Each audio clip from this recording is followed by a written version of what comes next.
नमस्कार दोस्तों, मैं राम भारद्वाज आपका स्वागत करता हूं आपकी शानदार जानदार जबरदस्त मूल विधि कक्षा में, जहां पर आज हम लोग दहेज प्रतिषेध अधिनियम, आपका घरेलू हिंसा अधिनियम और पोक्सो एक्ट से संबंधित कुछ महत्वपूर्ण प्रश्न लेकर के आए हैं, जो आपको थोड़ा सा ये आइडिया भी देगा कि भाई प्रश्न लगभग किस तरह से पूछे जाते हैं और कहाँ से आपके प्रश्न पहले भी पूछे गए हैं। उनको मेंशन भी किया गया है काफी जगह।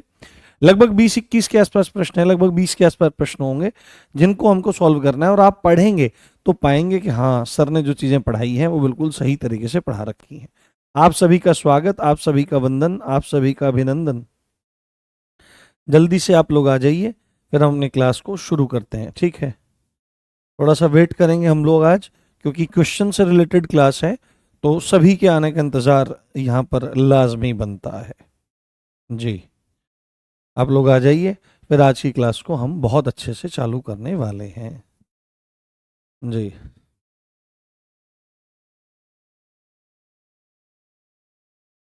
हम्म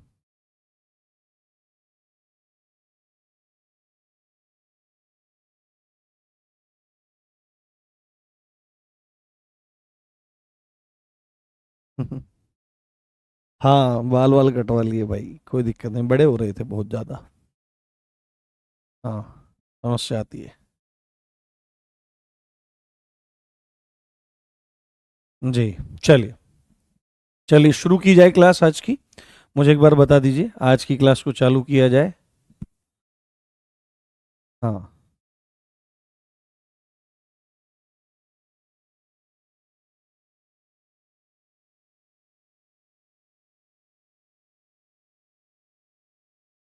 चलिए। हाँ, देखो, आप में से काफी सारे बच्चे वर्कशीट की मांग करते रहते हैं। देखो भाई, वर्कशीट मिलती है फुल सब्जेक्ट में, ठीक है, या जिसका बहुत बड़ा हिस्सा हो, जिसका बहुत बड़ा हिस्सा हो सिलेबस में। इसके क्वेश्चन ही 4 से लेकर 9 तक आते हैं, तो आप सोचो इसका कलेक्शन ही क्या होगा पर एक्ट का। आप खुद इस बात को सोचो। इसके लिए वर्कशीट की कोई नीड नहीं है, इसको बस पढ़ करके समझने की जरूरत है। बाकी आपके पास बुक हो सकती है, ठीक है, और बुक अभी आ भी गई है, आरडब्ल्यू की बुक भी आ गई है, मेरी बुक आ गई है, तो आप उस बुक का भी सहारा ले सकते हैं पीवाईक्यू के लिए। यदि आप एक बार को बुक लेना भी नहीं चाहते, तो मैं आपको प्रीवियस ईयर क्वेश्चन की प्रैक्टिस यहां भी करवा रहा हूं। ये पीडीएफ आपको मिल जाएगी, यहां से उठा लो आप, ठीक है। इसके लिए अलग से 2-2, 3-3 सवाल की पीडीएफ कहां से डाली जा सकती है? तो यूज योर ब्रेन, ठीक है, और इस चीज को समझिए थोड़ा सा। हाँ, ठीक है, इसके लिए इतनी चिंता करने की जरूरत नहीं है। ये जरूरी सब्जेक्ट है, बहुत जरूरी है, आपको गेन देगा, बट उतना ज्यादा टेंशन लेने की जरूरत नहीं है। चलो देखो, अब खेल देखो, यहाँ पर आप मजा देखो। अब आप यहाँ पे प्रश्न देखो, अंग्रेजी और हिंदी दोनों में है, और मैं ये चाहता हूं, मुझे ये चीज मिलेगी, आप खुद इन चीजों को देख के महसूस करना कि पेपर में प्रश्न आए हुए हैं। मैक्सिमम क्वेश्चन पेपर में से आए हुए हैं। यहाँ पर 1-2-3 क्वेश्चन हो सकते हैं जो अलग से लिए गए हैं। आप देख लो, यहाँ पर लिखे हुए हैं कौन सी शिफ्ट का कौन से दिन का पेपर है ना, और कहाँ का क्वेश्चन पूछा गया है। और अगर आपको लग रहा हो कि क्लास में इससे अलग या ज्यादा या कम पढ़ाया जा रहा है, तो आप खुद इस चीज को देखना। यहां पर क्या लिखा गया है? पहला प्रश्न है, घरेलू हिंसा से महिलाओं का संरक्षण अधिनियम वर्ष डैश डैश डैश में अधिनियमित किया गया। इस पॉइंट को बहुत अच्छे से समझ लेना है, इस पॉइंट को बहुत अच्छे से आप लोगों को जान लेना है, ठीक है। ब्लू ले लेते हैं। ठीक है, the protection of women from domestic violence act was enacted, not enforced, enacted in the year 2010, 2000, 2020 और 2005। तो ये बात अभी हमने बहुत अच्छे से पढ़ रखी है कि भाई, ये जो आपका घरेलू हिंसा अधिनियम जो अधिनियमित हुआ, ये आपका कब हो रहा है? ये हो रहा है आपका 13 सितंबर 2005 को। यदि अधिनियमित होने की बात यहां पर आएगी, ठीक है, यदि यहां पर अधिनियमित होने की बात आएगी, इनेक्ट होने की बात आएगी, क्या इनेक्ट होने की बात आएगी, तो दिस डेट वाज 13 सितंबर 2005। क्या थी? 13 सितंबर 2005 में ये अधिनियमित हुआ। परंतु यदि प्रश्न आएगा कि ये लागू कब हुआ, ठीक है, ये लागू कब हुआ, ये एनफोर्स कब हुआ, ये भी तो प्रश्न पूछा जा सकता है, ये एनफोर्स कब हुआ, तो इसके संदर्भ में आपको बोलना पड़ेगा कि एनफोर्स हो रहा है 26 अक्टूबर 2006 में। कब? 26 अक्टूबर 2006 में ये एनफोर्स हो रहा है। तो इस आधार पर के 13 सितंबर 2005 को ये लागू हुआ, इस आधार पर option D will be the right answer. ये चीज आपको समझनी चाहिए। अभी देखो खुद, आप खुद देखना, हाँ हाँ आप खुद देखना कि आप इसका उत्तर खुद दोगे। अगला प्रश्न, अगले प्रश्न की ओर बढ़ते हैं हम लोग। अगला प्रश्न क्या कहता है, घरेलू हिंसा से महिला संरक्षण अधिनियम के तहत घरेलू हिंसा की परिभाषा में शामिल नहीं है ना। घरेलू हिंसा की, देखो ये आए थे ना, डिटेल में पढ़ाए थे ना, जिस दिन एक एक ज्ञानी, एक महापुरुष ये बोल रहे थे कि सर आज तो आधा पौना घंटा निकाल दिया, दो ही परिभाषाएं बताई हैं। भाई बात आधे घंटे की पौने घंटे की नहीं है, बात यह है कि चीजें समझ में आए और पेपर में आप उनको लगा करके नंबर ले पाओ, तभी पढ़ने पढ़ाने का फायदा है। नहीं तो ऐसे तो दुनिया भर के कोर्स चलते हैं, आप भी खरीदो डालो खरीदो डालो, इससे कोई फायदा नहीं है। मेरी कक्षा में कम से कम आप हो, आरडब्ल्यू में तो हो ही हो, मेरी कक्षा में कम से कम हो। मैं 10 क्लास में 1 महीना ज्यादा पढ़ाऊंगा, ठीक है, क्लास मुझे खत्म करने की कोई जल्दी नहीं है, मैं 1 महीना ज्यादा पढ़ाऊंगा, बट जब मैं पढ़ाऊंगा तो मेरा प्रयास ये रहेगा कि आपको मैक्सिमम क्वेश्चन क्लास से मिले। बात खत्म हुई। घरेलू हिंसा से महिला संरक्षण अधिनियम के तहत घरेलू हिंसा की परिभाषा में इसमें से क्या शामिल नहीं है। Under the protection of women from domestic violence act the definition of domestic violence shall not include सामाजिक शोषण, सोशल अब्यूज, शारीरिक शोषण, फिजिकल अब्यूज, आर्थिक शोषण, इकोनॉमिक अब्यूज और यौन शोषण या लैंगिक शोषण, सेक्सुअल अब्यूज। इसका उत्तर जल्दी से दे दो मेरे प्यारे, जल्दी से इसका उत्तर मुझे दे दो, मैं जानना चाहता हूं, क्योंकि मैंने डिटेल में ये चीजें आपको पढ़ाई हैं। क्या इसमें नहीं आता है, हाँ क्या इसमें नहीं आता है, वो बात मुझे जाननी है। तो जैसे ही आप क्या देखते हो, जैसे ही आप क्या देखते हो कि भाई जो आपका सेक्शन 3 है, क्या है, सेक्शन 3 है, धारा जो 3 है वो घरेलू हिंसा की परिभाषा बताती है। क्या बताती है, घरेलू हिंसा की परिभाषा, ठीक है, घरेलू हिंसा की परिभाषा। पेपर में प्रश्न यही बन सकता है कि घरेलू हिंसा की परिभाषा घरेलू हिंसा से महिला संरक्षण अधिनियम की कौन सी धारा में है। तो you will have to say that the section 3 speaks about domestic violence act, है ना, डोमेस्टिक वायलेंस क्या चीज होती है। तो वहां पर ही 4 चीज लिखी है कि प्रत्यर्थी का कोई भी ऐसा काम या कोई इंपोर्टेंट ओमिशन यानी लोप या ऐसा आचरण जिससे जो व्यथित व्यक्ति है उसके प्रति 4 प्रकार की हिंसा बन जाए।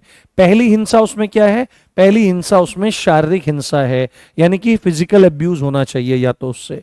दूसरी बात है उससे लैंगिक शोषण होना चाहिए, कैसा, यौन शोषण या लैंगिक शोषण होना चाहिए दूसरा।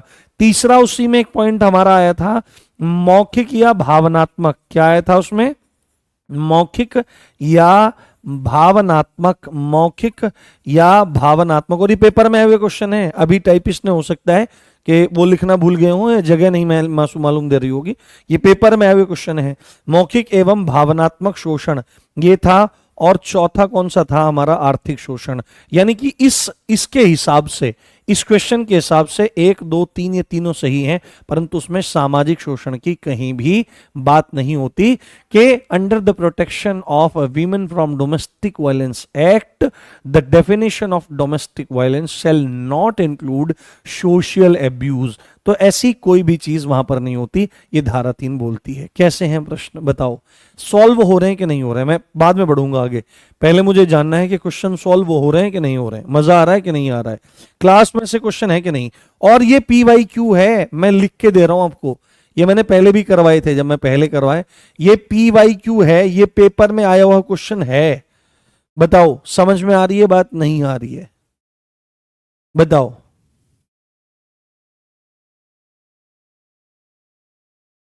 हाँ, हम्म हम्म, समझ में आ रही है बात। हाँ, हम्म, देखो तभी तो अच्छा लगता है, देखो टाइम लगता है करने में, चीजों को समझने में टाइम लगता है। अगला प्रश्न मजा आ जाएगा, लो पेपर में PYQ है बेटे, पक्की बात है, PYQ है, ठीक है, 2017 में या 2021 में आया हुआ है, ठीक है। निम्नलिखित में से किस में घरेलू हिंसा का कारण बनने की क्षमता है या है। नुकसान पहुंचाने के लिए किया गया कार्य, अकृत कार्य जिससे नुकसान पहुंचता है, पक्षकार का आचरण जिसके परिणाम स्वरूप नुकसान हो सकता है। इसका अंग्रेजी वर्जन भी दिखा देता हूं। Which of the following has the potential to cause domestic violence. पहला है act done to cause harm, inaction which causes harm, conduct of a party which results in harm. तो इसमें से पूछ रहा है कि इनमें से कौन सा काम है जो घरेलू हिंसा बनने की क्षमता रखता है। तो आपको उत्तर देना है, इसमें आंसर करो। ए और बी है, ए और सी है, ए बी और सी तीनों हैं, बी और सी है। तो which will be the answer.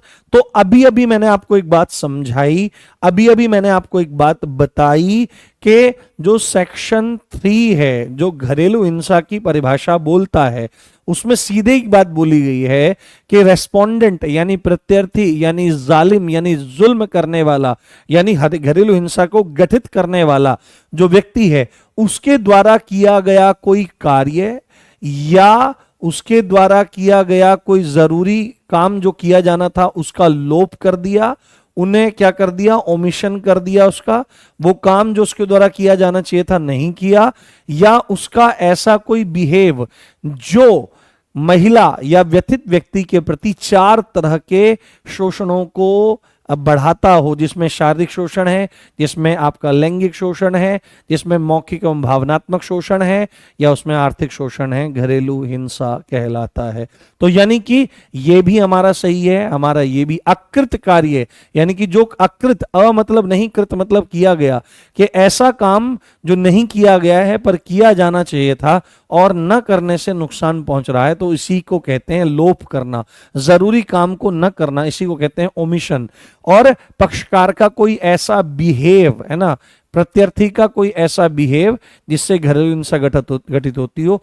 तो 3 के 3 आपके सही हैं और ए बी और C, option C will be the right answer. ये बात आपको बहुत अच्छे से ध्यान रखनी है, बहुत अच्छे से आपको ये बात समझ लेनी है। हाँ, बहुत बढ़िया मेरे प्यारों, मेरे लाडलों। हाँ, चलो अगला प्रश्न। अगला प्रश्न, घरेलू हिंसा से महिलाओं का संरक्षण अधिनियम कौन से वर्ष में अधिनियमित किया गया था? ये रिपीट हो गया क्वेश्चन है ना? नहीं, एक मिनट रुको।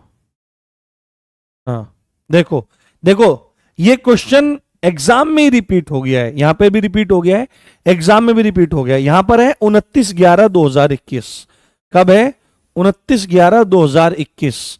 29/11/2021 में पूछा गया था, यानी कि 29 नवंबर 2021 में पूछा गया और उससे पहले भी पूछा गया। तो एक ही क्वेश्चन रिपीट भी हो सकता है, ये दिखाने के लिए मैं आपके पास ये प्रश्न लाया हूं। यद्यपि आप इसका आराम से उत्तर दे सकते हैं, अभी हम डिटेल में पढ़ के आए कि घरेलू हिंसा से महिला संरक्षण अधिनियम कौन से वर्ष अधिनियमित हुआ था। आप समझ सकते हैं ये एक्ट कितना ज्यादा इंपॉर्टेंट है, दहेज वाला, घरेलू हिंसा वाला। ठीक है, तो सिंपल आंसर इज 2005। इसमें हम ज्यादा टाइम नहीं लगाएंगे, इसमें हम ज्यादा टाइम नहीं लगाएंगे। उत्तर क्या हो जाएगा? उत्तर हो जाएगा 2005। 2005 में ये काम किया गया था। क्लियर? चलिए, बहुत बढ़िया। अगला प्रश्न लो, आ गया। ठीक है, आ गया, बहुत बढ़िया प्रश्न आ गया। और देख सकते हैं दिस इज द PYQ। ठीक है, कोई पड़ोसी जो संबंधित सुरक्षा अधिकारी को घरेलू हिंसा के मामले की श्रद्धापूर्वक जांच देता है, सूचना देता है। कोई पड़ोसी जो संबंधित सुरक्षा अधिकारी को क्या करता है? घरेलू हिंसा के मामले की श्रद्धापूर्वक जांच देता है, सूचना देता है। श्रद्धापूर्वक मतलब सद्भावना पूर्वक, है ना, विद ए गुड फेथ, सद्भावना पूर्वक, है ना, सद्भावना पूर्वक, सद्भावना पूर्वक क्या करता है? जानकारी देता है।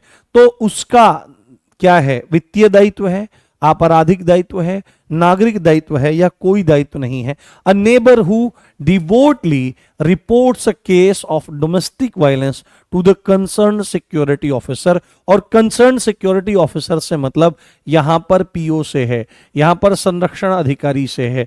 तो वहां पर यह बात आई थी, आपकी कौन सी धारा में यह बात आई थी? ये आपकी कौन सी धारा में बात आई थी बताओ? हाँ, ये आया था ना आपका प्रश्न, मैंने कल बताया था आपको। हाँ, ये मैंने आपको बताया था बहुत अच्छे से। ठीक है, बहुत अच्छे से आपको मैंने क्लियर किया था जी। हाँ बिल्कुल, बहुत बढ़िया जी, बिल्कुल बहुत बढ़िया। तो इसमें मैंने आपको बहुत अच्छे से ये स्पष्ट किया था कि धारा 4 धारा 4, सीधे सीधे उस धारा 4 में क्या बात आई थी, सेक्शन 4 में क्या बात आई थी कि यदि कोई व्यक्ति सद्भावना पूर्वक यानी कि विद गुड इंटेंशन के वहां पर या तो घरेलू हिंसा हो रही है या हो चुकी है या होने की संभावना है, ऐसी सूचना संबंधित सुरक्षा अधिकारी या संरक्षण अधिकारी को देता है तो उसका कोई भी दायित्व नहीं होगा। There is no liability of a neighbor who reports a case of domestic violence to concerned security officer. It tells, है ना, it tells, है ना, ये बताता है हमको कि ये आपका बहुत जरूरी पॉइंट है। ठीक है, ये पेपर में आए हुए क्वेश्चन है। अब बच्चे बोलते हैं, अब देखो जिस दिन वो 2 धाराएं हुई, 3 धाराएं हुई, उसी में से 3 क्वेश्चन आपके पेपर में है। तो ये भाई टीचर्स को छोड़ दो, आप में से बहुत सारे बच्चे ग्रुप में बोलते रहते हैं कि ऐसा पढ़ाओ, ऐसे पढ़ाओ, तुम्हारी राइटिंग सही नहीं है, 3rd ग्रेड मास्टर। तुमको पे क्या पता है, मैं यहाँ पर बोल नहीं सकता हूँ बहुत सारी बातें, ठीक है, नहीं तो तुमको बता दूं मैं, तुम्हारी तो जुबान भी नहीं खुल पाएगी भाई। फिर बहुत सारी बातें मैं बता सकता हूँ, बहुत सारी चीजें मैं कर सकता हूँ, ठीक है, जितने बहुत सारी बातें। तो गंभीरता से ये वो, आप इसको ईगो वगैरह मत लेना, मैं ईगो नहीं रखता हूँ, ठीक है, हम भगवान के दास हैं, आप सब भगवान हैं। तो मेन चीज ये है कि विश्वास करो, ठीक है, अच्छे से पढ़ो, आपका निश्चित रूप से कल्याण होगा। हाँ ठीक है, चलिए आगे बढ़ते हैं। अगला प्रश्न बहुत बढ़िया। अब इसमें दहेज हिंसा से संबंधित प्रश्न भी हमारे आ गए। दहेज हत्या का अपराध, ठीक है, दहेज हत्या का अपराध बनाने के लिए महिला की मृत्यु डैश डैश डैश के भीतर किसी भी जलन या शारीरिक चोट या सामान्य परिस्थितियों के बजाय अन्य किसी कारण से होनी चाहिए। यानी कि यहां पर ये डाउरी डेथ की बात कर रहा है, यहां पर ये बात कर रहा है दहेज मृत्यु की। To constitute the offence of a dowry death, the death of the women should occur due to any burning or bodily injury within dash dash dash years or due to any cause other than normal circumstances. तो यहां पर यह बात पूछ रहा है कि अगर दहेज हत्या का केस बनना चाहिए तो उसके लिए हत्या या मृत्यु किसी महिला की, विवाहिता महिला की, वो कितने टाइम में होनी चाहिए। तो you will have to say that कि जो डेथ होनी चाहिए वो विवाह के 7 साल के भीतर होनी चाहिए। और ऐसा कौन बोलता है? तो आईपीसी जब पहले चलती थी, पहले क्या चलती थी? पहले आईपीसी चलती थी। तो आईपीसी का सेक्शन 304 बी इस बात को बोलता था, परंतु अभी आईपीसी की जगह बीएनएस आ गया है। तो बीएनएस का सेक्शन 80 अब इस बात को बोलता है कि दहेज मृत्यु वह मृत्यु है जो विवाह के 7 वर्ष के भीतर हो और क्या हो, हत्या से पहले या मृत्यु से पहले उस महिला के साथ पति या पति के नातेदारों द्वारा किसी भी तरह की क्रूरता की गई हो। क्रूरता, खाना नहीं देना, मारपीट करना और दहेज की मांग वहां पर बनी हुई हो। साथ में डेथ जो होनी चाहिए या तो वो जलकर होनी चाहिए, जला करके मार दी, या क्या होना चाहिए, बॉडीली इंजरी, अगर बॉडी मिल रही है तो उस पर चोट के निशान पड़े हुए हैं, या इनके अलावा किसी संदिग्ध परिस्थिति में मौत हुई है तो वो दहेज मृत्यु के अंतर्गत आपका आएगा। बट आपको पॉइंट याद रखना है कि ये काम तभी तक हो पाएगा जब ये विवाह के 7 साल के भीतर हो। और आप देख सकते हैं ये क्वेश्चन आया हुआ है 2021 में। अगला प्रश्न, बहुत बढ़िया प्रश्न है और ये पेपर में आए हुए क्वेश्चन है, ठीक है। पीवाईक्यूज ही लगातार ये चल रहे हैं, ठीक है, ये पीवाईक्यूज ही लगातार चल रहे हैं। दहेज लेना और देना किस विधि के अंतर्गत अपराध है? यानी कि under which law giving and taking dowry is a crime? Dowry prohibition act 1961, domestic violence act, Indian penal code, none of the above. दहेज प्रतिषेध अधिनियम 1961, दहेज हिंसा, घरेलू हिंसा अधिनियम, भारतीय दंड संहिता या उपरोक्त में से कोई नहीं। तो बहुत सरलता से आप इसका उत्तर दे सकते हो, बहुत आसानी से आप इसका उत्तर दे सकते हो। हाँ, इसका उत्तर हाँ ठीक है, बहुत सरलता से आप इसका उत्तर दे सकते हो कि दहेज लेना और देना दोनों ही निषिद्ध करता है दहेज प्रतिषेध अधिनियम। और अगर धारा की बात करी जाए, तो धारा 3 मना करता है दहेज लेने और देने को। दहेज दहेज लेना और देना दोनों ही अपराध है। दहेज लेना और देना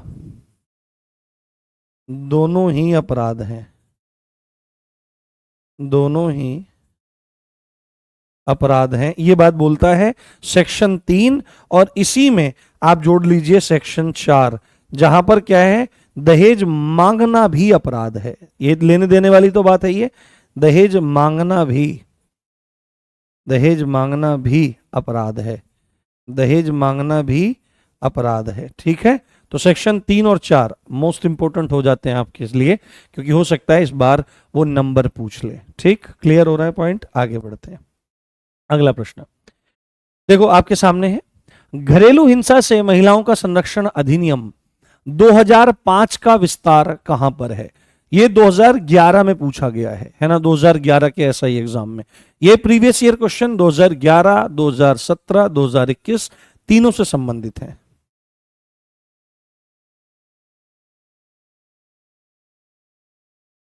हाँ,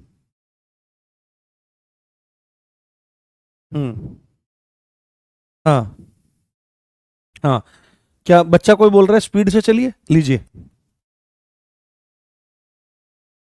ठीक है, स्पीड से, इधर से देखना सीधे, ठीक है, और स्पीड से, और स्पीड से चलें, ठीक है ना, फटाफट चलें आगे पीछे, बहुत स्पीड से, पूरी एक्सरसाइज करें, बहुत स्पीड से चलें।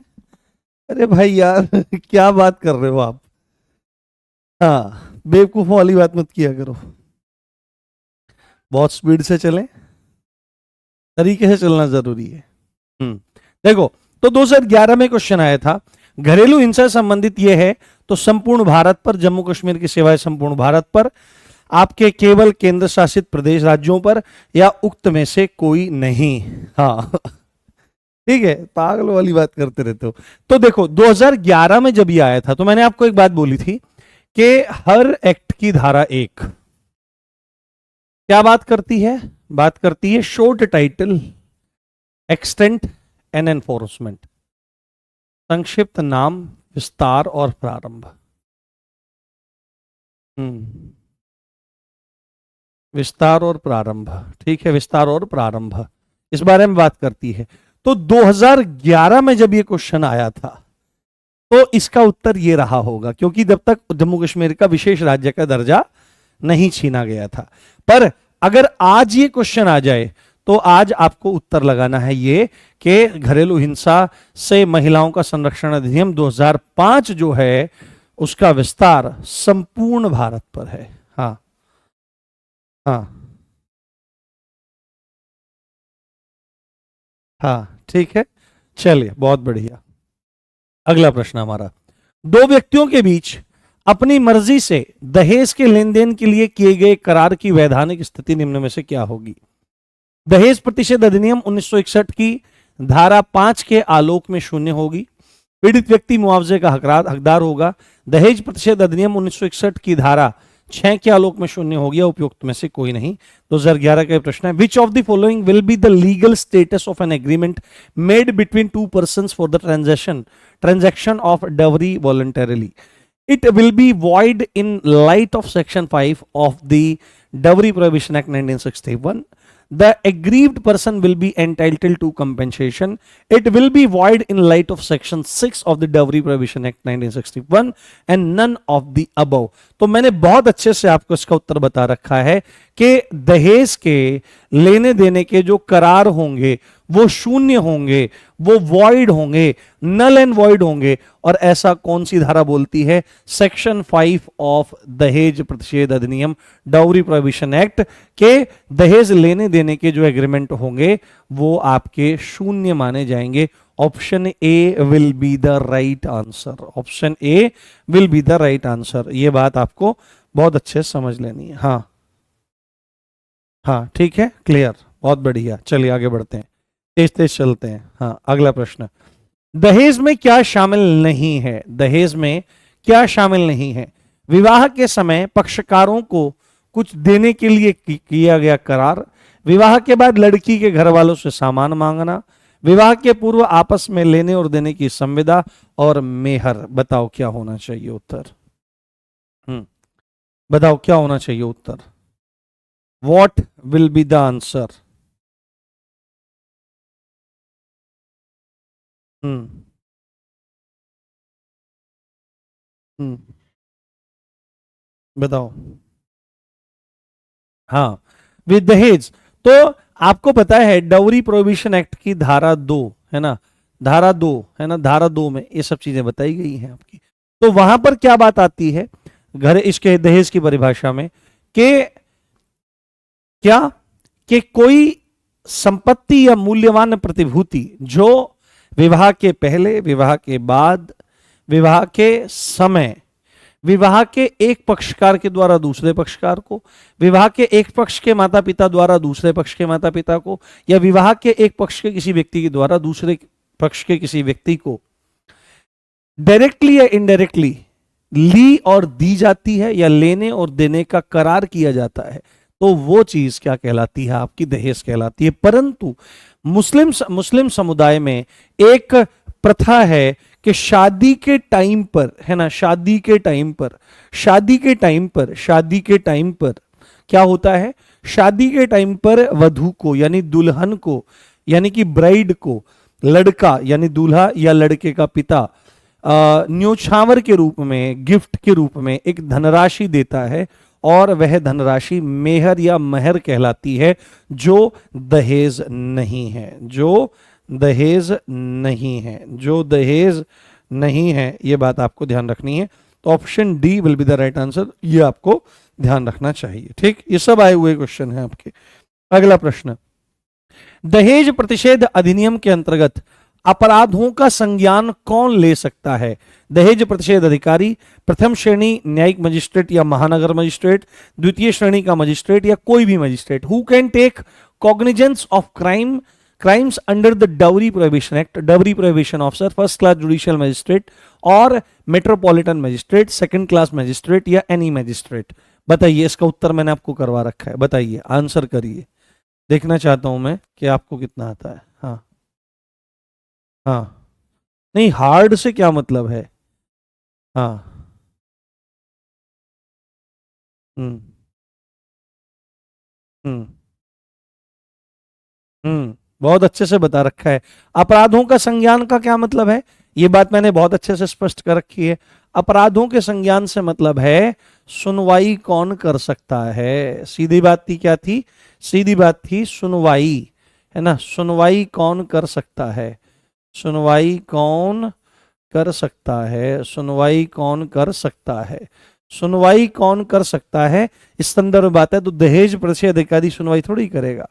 उसमें बात आई थी कि अगर मेट्रोपॉलिटन सिटी है तो महानगर मजिस्ट्रेट सुनवाई करेगा, मेट्रोपॉलिटन मजिस्ट्रेट सुनवाई करेगा, और अदर अगर कोई जगह है तो जेएमएफसी सुनवाई करेगा, प्रथम श्रेणी न्यायिक मजिस्ट्रेट यानी judicial magistrate. First class will be here all the cases about आपके दहेज प्रतिषेध अधिनियम। ये बात आपको ध्यान रखनी है। और ऐसा जो जिक्र है वो कहां पर है? वो आपकी धारा 7 में दिया गया है। किसमें?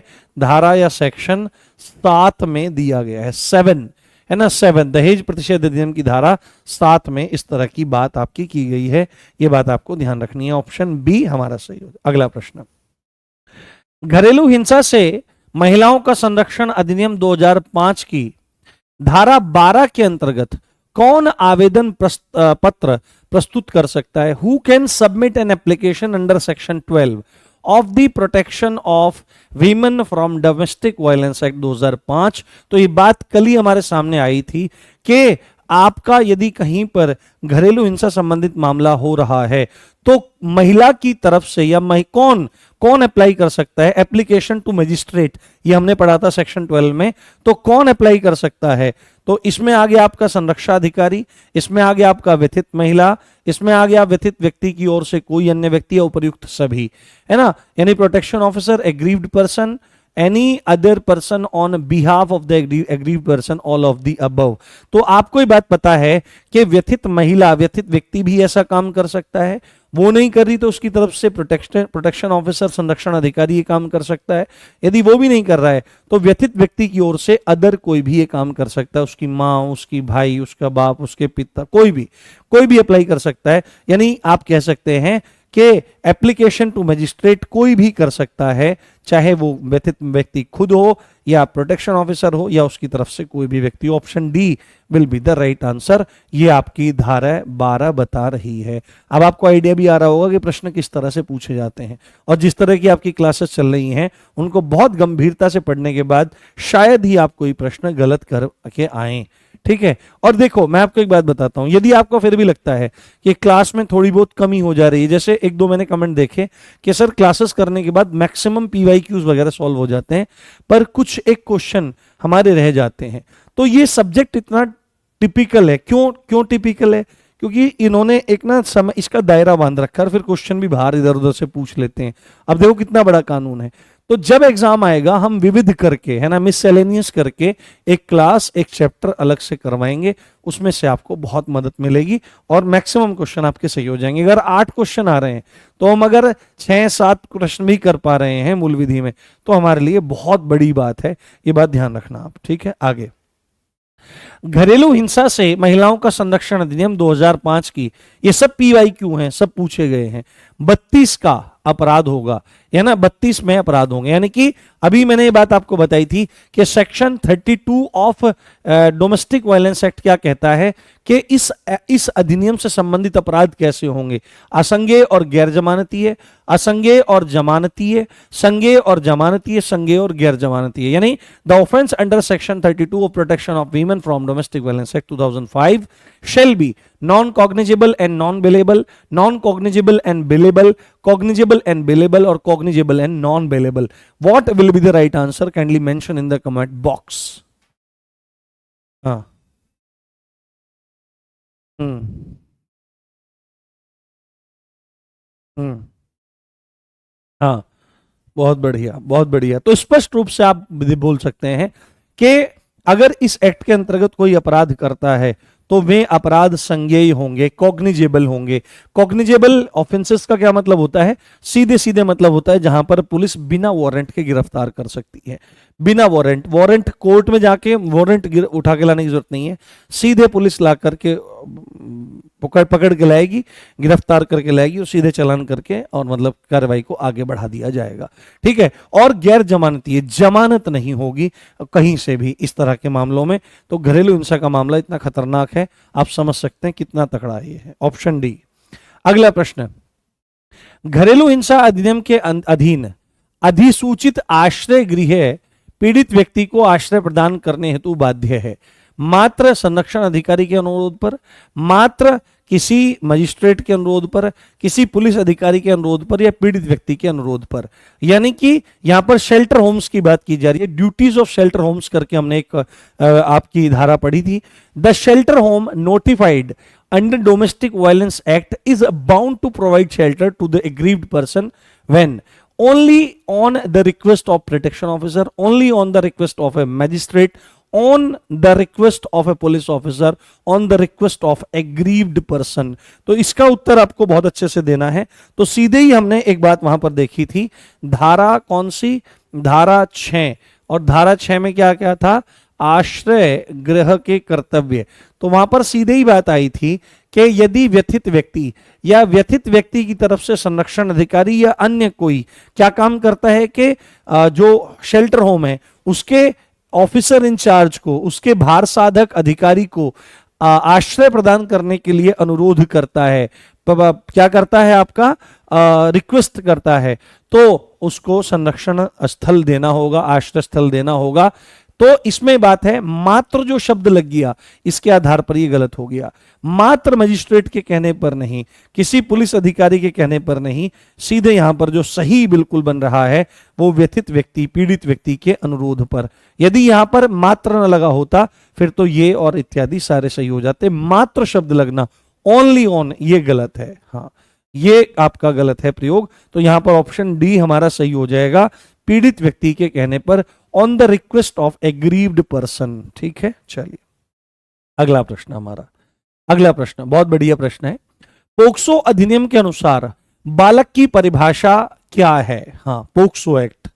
अभी दहेज के भी हो गए, घरेलू हिंसा के भी हो गए, पोक्सो के भी 2-4 क्वेश्चन मैं जरूर दिखाता हूं आपको। हाँ, डी फॉर दीवाना। अरे भाई, दीवाने तो तुम हो रहे हो। हाँ हाँ, बताओ। हाँ,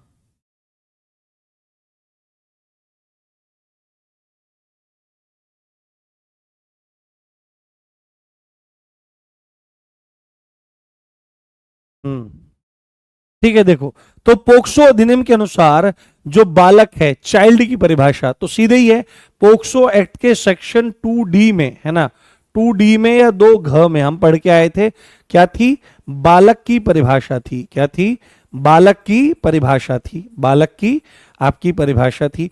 और बालक की परिभाषा, तो जो व्यक्ति 18 साल से कम है, बिलो 18 ईयर्स, उसको हम क्या बोल रहे हैं? उसको हम बालक बोल रहे हैं। 18 साल से कम आयु का व्यक्ति बालक कहलाता है। ये बात आपको बहुत अच्छे से ध्यान रखनी है, बहुत अच्छे से आपको ये बात समझ लेनी है। क्लियर? चलिए अगले प्रश्न की ओर बढ़ते हैं। सेक्शंस को जरूर ध्यान रखते रहें, ठीक है, सेक्शंस को। अगला प्रश्न, पोक्सो अधिनियम किस वर्ष लागू हुआ? अब देखो, यहां पर यह बात नहीं पूछी जा रही है कि इनेक्ट कब हुआ, व्हेन केम इनटू फोर्स, वो कब प्रवर्तन में आया, 2010, 11, 12 या 13? जल्दी बताओ। अगर आप थोड़ा सा भी आइडिया लगा लोगे तो आइडिया से भी आपका प्रश्न सही हो सकता है, आपको जरा सी भी दिक्कत इसमें नहीं आने वाली है। हाँ। हम्म हम्म, बहुत बढ़िया, बहुत बढ़िया। तो देखो, पोक्सो एक्ट के संबंध में जब भी हम कोई एक्ट पढ़ते हैं, तो एक्ट के संबंध में 2 चीजें पढ़ते हैं हम लोग, कि कब वह एक्ट अधिनियमित हुआ, कब वह एक्ट अधिनियमित हुआ, और कब वह एक्ट लागू हुआ। अधिनियमित होने का मतलब इनेक्ट, लागू होने का मतलब केम इनटू फोर्स। तो अधिनियमन तिथि के बारे में अगर हम इसकी देखें, तो अधिनियमन तिथि इसकी है 19 जून 2012। कितनी है? 19 जून 2012। 19 जून 2012 है। और लागू होने की तिथि है 14 नवंबर 2012। बाल दिवस होता है ना, चिल्ड्रंस डे होता है 14 नवंबर को। तो यहां पर आप देख सकते हैं अधिनियमन तिथि है 2012, लागू होने की तिथि है 2012।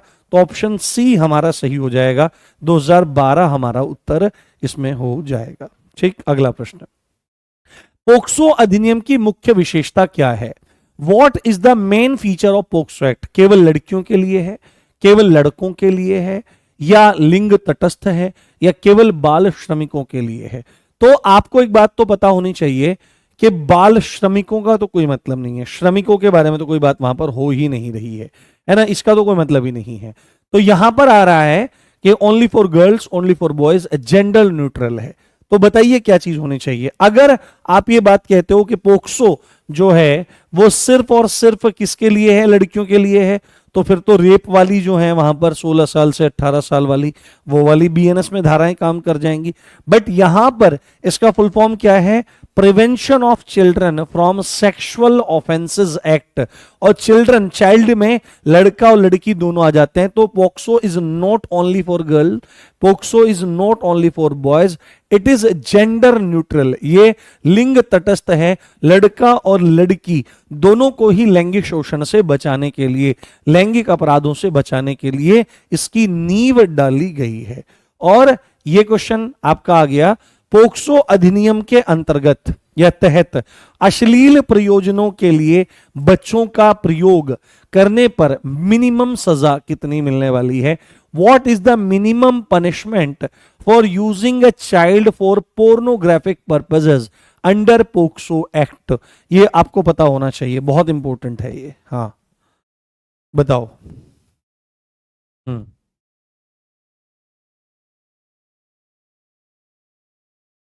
बताओ। बहुत अच्छे से एक्सप्लेन करी थी मैंने ये, बहुत अच्छे से मैंने आपको ये चीजें समझा रखी हैं। तो मैंने आपको बताया था पोक्सो एक्ट की धारा, है ना, पोक्सो एक्ट की धारा, पोक्सो एक्ट की धारा 13 में यह बात है कि बच्चों का अश्लील प्रयोजनों के लिए प्रयोग। तो यदि, मैं रिपीट करता हूं उसको क्योंकि लिखूंगा तो फिर लंबा चौड़ा हो जाएगा, कि यदि कोई व्यक्ति क्या काम करता है, किसी भी तरह की मीडिया में, है ना, किसी भी एडवर्टीजमेंट में या किसी भी प्रोग्राम में बच्चों को दिखाता है ना, बच्चों को दिखाता है किस तरह बच्चों के अर्धनग्न तस्वीर या नग्न तस्वीर दिखाता है, या उनकी सेक्सुअल जो इन्वॉल्वमेंट है उनको दिखाता है, या आपका क्या काम करता है, उनको एक अलग वे में प्रस्तुत करने का प्रयास करता है, तो ये एक्ट आपका क्या कहलाएगा, बच्चों का पोर्नोग्राफिकल पर्पस के लिए यूज करना दिखाया जाएगा।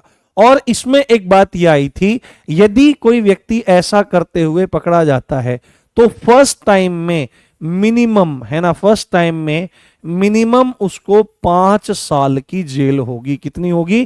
5 साल की जेल होगी। और अगर फिर भी नहीं मानता है तो सेकेंड टाइम में मिनिमम 7 साल की जेल होगी। मिनिमम 7 साल उसको जेल होगी। और दोनों की दोनों बारी में फाइन तो प्लस में रहा कि जुर्माना तो उसको लगेगा ही लगेगा। तो आंसर यहां पर क्या है? 7 तो नहीं है। तो यानी कि, और जब भी ऐसे पूछा जाता है तो फर्स्ट टाइम के बारे में पूछा जाता है, तो आंसर इज 5 इयर्स। ये बात आपको बहुत अच्छे से याद रखनी है, बहुत अच्छे से समझ लेनी है। तो ये एक कॉमन प्रैक्टिस आपकी रही। किसकी? ये आपकी एक कॉमन प्रैक्टिस रही तीनों के तीनों एक्ट की। और ज्यादातर मैंने सारे के सारे इंपॉर्टेंट क्वेश्चंस आपको यहां पर करवाने का प्रयास किया और आपको एक आइडिया देने का प्रयास किया। अभी प्रैक्टिस सेशन उस तरह नहीं चला है, ये तो आपकी मानसिक संतुष्टि के लिए है। यद्यपि मैं तो क्या कराना चाहता हूं, मैं पहले सिलेबस कंप्लीट कराना चाहता हूं तरीके से, और उसके बाद जब आप प्रीवियस ईयर क्वेश्चन और प्रैक्टिस सेशन करेंगे तो भाई साहब मैं बोल रहा हूं आपको मौज आ जाएगी, मजा आपको आ जाएगा, मजानी लाइफ। क्या हो जाएगा? मजानी लाइफ आपको आ जाएगा, मजा आ जाएगा बिल्कुल। हाँ ठीक है। तो मुझे बताओ कैसा लग रहा है आपको ये टेस्ट देके या क्वेश्चन सॉल्व करके? आपको लग रहा है कि तीनों एक्ट पढ़े हैं तो तसल्ली से पढ़े और तरीके से पढ़े हैं, और ये क्वेश्चन अभी वो हैं जो प्रीवियस ईयर है? हाँ हाँ